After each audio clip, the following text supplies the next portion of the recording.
Au nom du Père et du Fils et du Saint-Esprit, Amen. Seigneur, viens à mon aide. Seigneur, à notre secours. Gloire au Père et gloire au Fils et gloire à l'Esprit pour les siècles des siècles. Vienne la rosée sur la terre, naisse l'espérance en nos cœurs. Brille dans la nuit la lumière, bientôt va germer le Sauveur. Au désert en cri s'élève. Préparez les voies du Seigneur. Berger d'Israël, tends l'oreille, descends vite à notre secours, et nos yeux verront tes merveilles, nos voix chanteront ton amour. Fille de Sion, tressaille, le Seigneur déjà vient vers toi. Réveille au Seigneur ta vaillance, établis ton règne de paix. Que les peuples voient ta puissance, acclament ton nom à jamais. L'univers attend ta gloire et nous préparons ton retour. Nous sommes au dernier jour de notre temps de l'Avent. À quelle heure, à quelques heures de la Nativité, relisons notre sentier, préparant à cette venue et rendons grâce à Dieu. Saint Luc, dans cet évangile, nous précise que c'est un chemin de paix. Dernier mot du récit évangélique. Alléluia, Alléluia, Alléluia, Alléluia, Alléluia.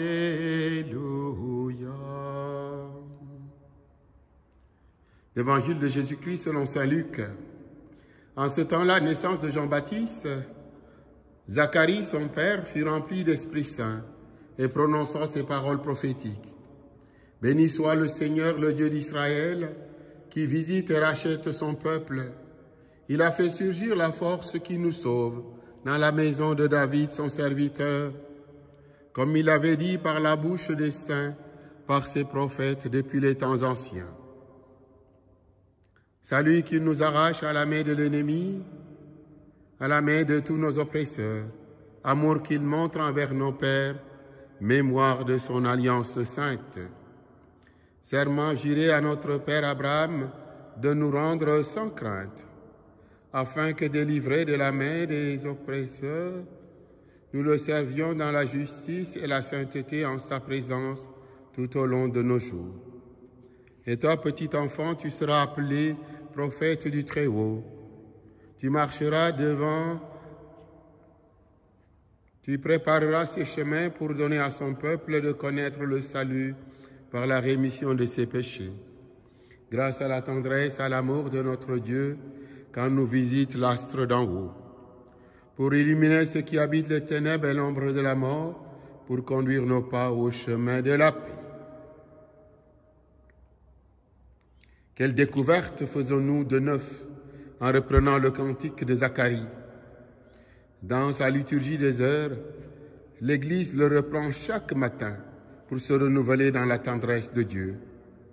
Aussi notre expérience, notre espérance se rajeunit-elle en prenant conscience de notre pauvreté et en comptant de manière simultanée sur la liturgie, sur la fidélité de notre Dieu.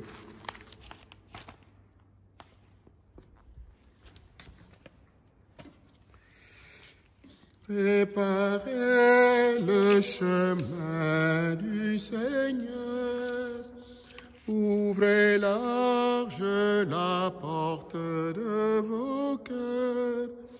Il viendra le Sauveur et tout homme verra le salut de Dieu. C'est encore nous répéter dans ce cantique que Dieu ne cesse de nous choisir et de nous appeler à lui, attachés à ses promesses depuis Abraham, la lignée de David et tous les descendants après eux. Pour Dieu, il s'agit d'un serment à respecter, quel que soit le coût infligé par la liberté de l'homme. On serait surpris de ne pas voir évoquer son enfant dans le cantique du Père.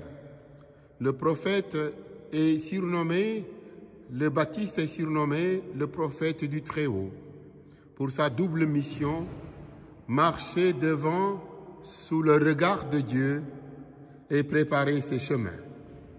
Il est relais intertestamentaire, celui qui clôture l'un et l'autre, qui clôture l'un et ouvre l'autre. Il est la force de l'engagement et il prône la non-crainte pour vivre de son Dieu. Le cantique de Zacharie finit par une louange au Messie Soleil qui rend visite à l'humanité et qui trace le chemin de la paix dans les ténèbres. Seigneur, fais paraître ton jour. Fais paraître ton jour et le temps de ta grâce.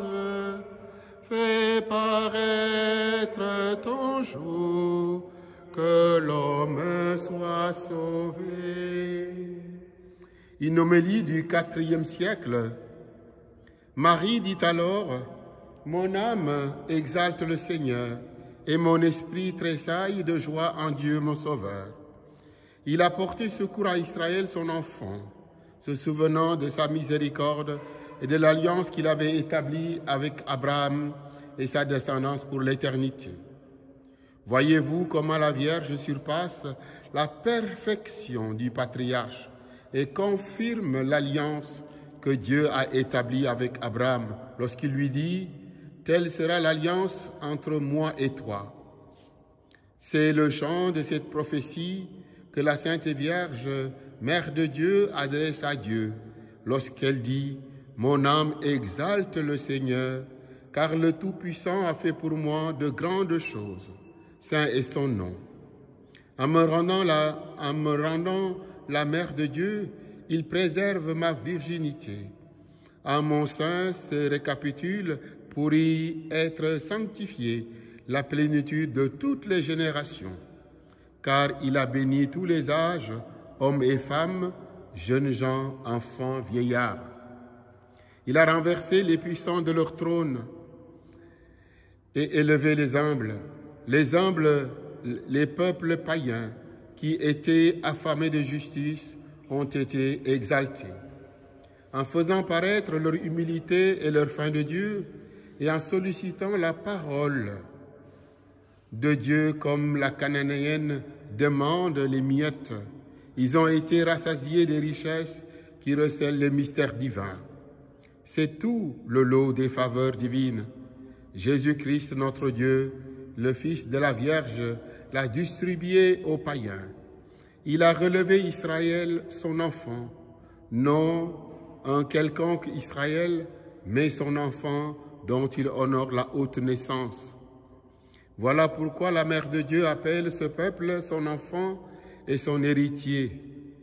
Dieu, trouvant ce peuple épuisé par la lettre, exterminé par la loi, l'appelle à la grâce.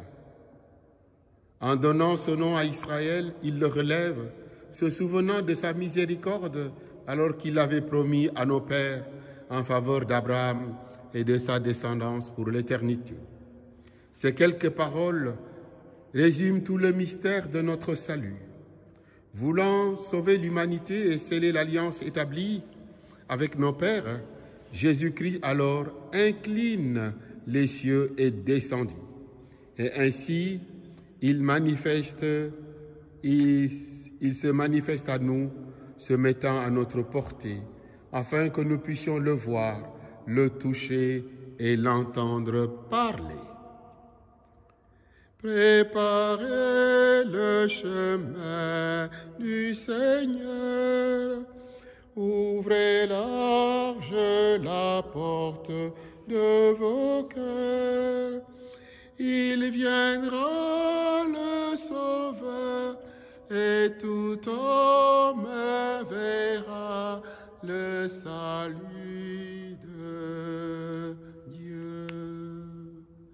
Bénissons le Seigneur, nous rendons grâce à